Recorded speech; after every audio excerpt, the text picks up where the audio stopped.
Hey, Maru here. Today we're going to talk about the Orbs Radiance, which is the new HTMB fight Square Enix introduced last month. And it's a pretty fun fight. It's also relatively easy.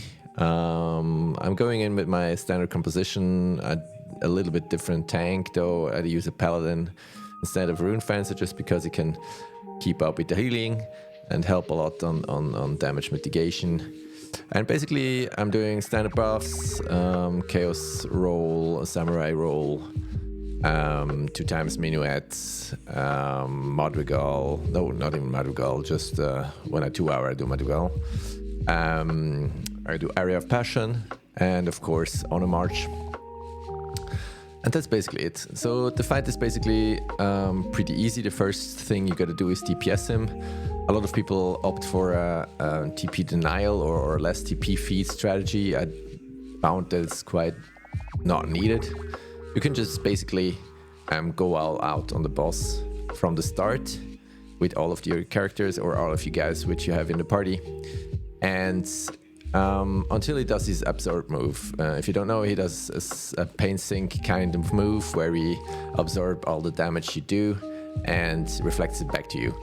So you basically DPS until that pops. I actually DPS until it's actually fully developed.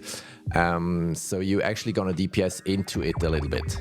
And you're gonna see it is not a real problem because it's a really long cast time once he does his reflect back move. So you can easily just kite him around and wait for it to be doing it and just out of range it. So basically, when you got some decent DPS, you can bring him to like 30% because he's gonna do it like at 50. You can see it now, primordial surge, something like that. And then I basically keep DPSing until he's done, and then I disengage with all the guys. And then I just basically reposition all the guys or everyone out of the range where he could be kited, and then I just proceed to kite him around. And the second phase is a little bit, depends on how much DPS you have. Basically, it does it all over again. You can basically DPS him once he's done, and his red light from his head disappears. You can just DPS him again. But first, I just kite him around, wait until he does it. You don't even need gravity or something. The only thing I do here is Dia to lower his defense. And then you can just run around in the circle, and he's gonna do his move in the middle, like you can see now. And there's more than enough time to run out of it. So there's really no issue if you DPS into it. So you rather do as much damage as possible. And then you basically, this is basically the second fire phase, which can go in 2 ways.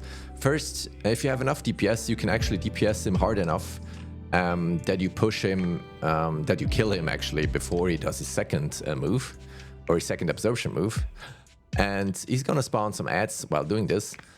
And this is what I do on this run basically. But if you don't manage to do it, I just kill the ads while he's doing his absorb stuff because you cannot DPS him anyway, then kite him around again and kill him on the first try. So it's basically the less DPS you have, the more phases you're gonna go through. Make sure you pop Sentinel and Rampart as Paladin. But that's basically it.